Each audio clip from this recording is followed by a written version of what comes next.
guys, just left a Paymore store. They do $4.99 for games or 5 for $20. This is what I picked up: Midnight Club LA, Shadow of the Colossus, Incredible Hulk, PGA Tour 14, Gotta Wear Collection, Harry Potter Collection, Bioshock Collection, Lost Vikings on Sega Genesis. Wii Sports, we have Minecraft, Time Management, Hasbro Game Night, Far Cry 5, Madden 17, and Hunter the Wayward. I did a bulk sale to a guy, a buddy of mine, for everything besides Shadow of the Colossus, Bioshock and Harry Potter, and Far Cry 5 and Hunter the Wayward. And I sold everything for $75. We paid $64 and some change, so I'm just going to say it's a $10 profit, and we get to keep those games. So, not too bad at all, guys. Stay tuned for more. Alright, guys, I just want to kind of go over something, too. It's reasoning and a tip. So I'm running this collection, the $25 game collection I'm starting now, as if I'm not an online seller. So I'm acting like I don't have an eBay store, don't have any eBay ratings. When you're just starting off, I recommend to try to find as much local connections as you can make. Now, when it comes to making local connections, it's not hard. So, for example, those games I just mentioned that I'm going to sell for $75, that's just under 50%. They're not the greatest titles, but that's why it's just under 50%. If you list games locally, you will find somebody who will buy your games for just under 50% every single time. And then you can sell them on a regular basis. When it comes to consoles, if you list consoles at a competitive pricing, you will find somebody who will buy consoles and buy them every single time. So when you're starting out the collection, I do recommend trying to set up local connections, because at the beginning, it's all about building up cash flow. You obviously want to get some games in the meantime, get some stuff you're looking for when you get opportunities, but it's building up the cash flow with quick sales. That way, when something pops up, you have the money. So I recommend starting off by selling locally. And once you're kind of a little more established in your collection and what you have to put back, then start listing some stuff on eBay. Now, one thing you can also do is when you're starting an eBay store, if you buy a bunch of little things, maybe like bubble mail or stuff like that, just individually, each time you can get a rating from buying from somebody. So you can build up an eBay store, an eBay account that looks more credible compared to just hopping on eBay and listing a game for sale. So that's kind of why I'm avoiding the online sales at first, as I'm trying to make this as realistic as possible.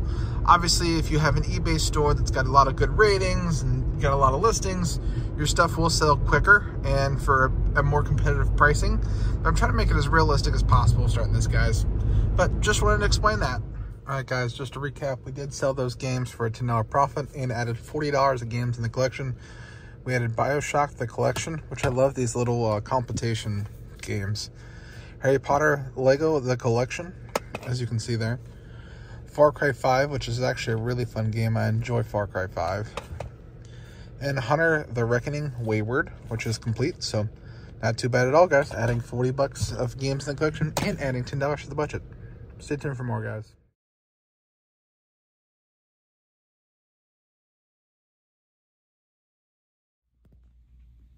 All right, guys, you see there, made another deal. Picked up a few extra things while I'm there. Unfortunately, not keeping what I would like to keep, but I'll explain that in a minute. First, let's go over the GameCube games.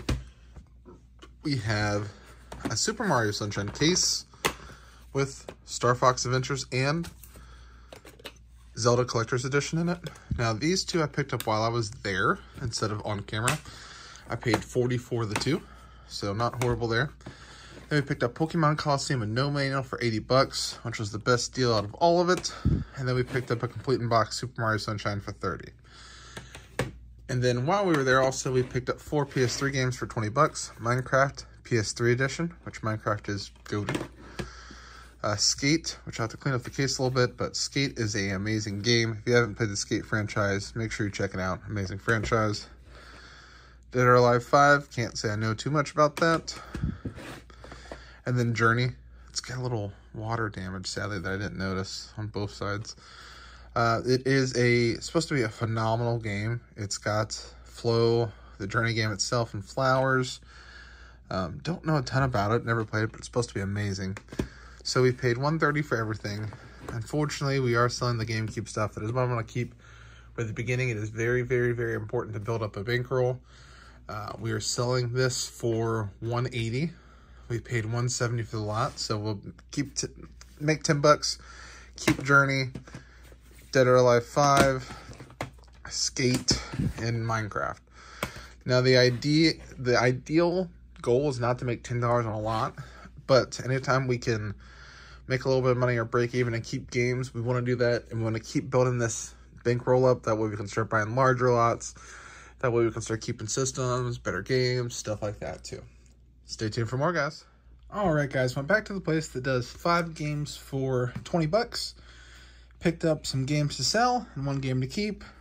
Mario Kart DS, Tetris, Lego The Incredibles, Wii Sports, Wii Party, Need for Speed Hot Pursuit Remastered, Minecraft, and this one's got an extra loose disc in it too, so it's got 2 copies of Minecraft, both in pretty good shape.